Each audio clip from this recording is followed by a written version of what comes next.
All right, today we're going to look at a sport that might just flip everything you thought you knew about competition completely on its head. It's called Tchoukball, and it's built on a pretty wild idea, which all kicks off with one simple question. I mean, seriously, think about it. Basketball, football, hockey, what's at the core of all of them? Defense, right? You're always trying to block, tackle, or intercept. So what if I told you there's a super fast-paced team sport where none of that is allowed? Could a game like that even work? And get this, that's not just some friendly suggestion. It's the absolute heart of the game. You literally cannot get in the way of a pass. You can't block a shot. You can't even get in the way of a player who's trying to catch the ball. It's a concept that totally forces you to rethink what a team sport is supposed to be. So you have to be asking, why? Why would anyone create a sport with such a strange, almost non-competitive rule? Well, turns out it wasn't an accident at all. This game was designed from the very beginning with a very specific, and I'd say pretty noble goal in mind. Yep, you heard that right. A biologist. Back in the 1970s, a Swiss biologist named Dr. Hermann Brandt decided to invent a team sport that would get rid of all the aggression and physical contact that leads to so many injuries. His whole idea was to create what he called a social educational activity. And this slide just lays out his vision perfectly. You take away the tackling, you take away the interceptions, you take away the blocking, and suddenly the game becomes way safer. And because of that, it's incredibly accessible. It's a sport where different ages, different athletic abilities, everyone can play together and actually be on a level playing field. The whole focus shifts from who's bigger or stronger to who has the better strategy and skill. Okay, so if you can't play defense, what in the world do you do? Well, the offense is guided by this really simple kind of elegant set of rules. And honestly, it all comes down to the number 3. They call it the rule of threes, and it basically sets the whole pace for the game.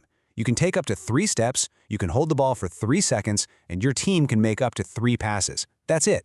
This structure keeps the game moving really, really fast, and it means no single player can just hold onto the ball forever. It's all about teamwork and making quick decisions. So you've made your 3 passes. Now what? This is where Tchoukball gets really, really unique. See, the goal isn't to get the ball past a goalie and into a net. No, it's all about mastering the perfect bounce. Okay, take a look at this diagram of the court. We only need to focus on 2 key things here. First, see those things at each end? Instead of a goal, you have a rebound frame, which is basically a small angled trampoline. And second, that semicircle in front of it, that's the forbidden zone, or the crease. You can't step inside it when you're shooting. The first step is pretty simple. A player on offense takes a shot by throwing the ball at that rebound frame. The only rule is they have to let go of the ball before stepping into that forbidden zone. Next, the ball has to actually hit the net of the frame and then bounce back into the playing area. If you miss the frame completely, that's a turnover, and the other team gets the ball. And here it is.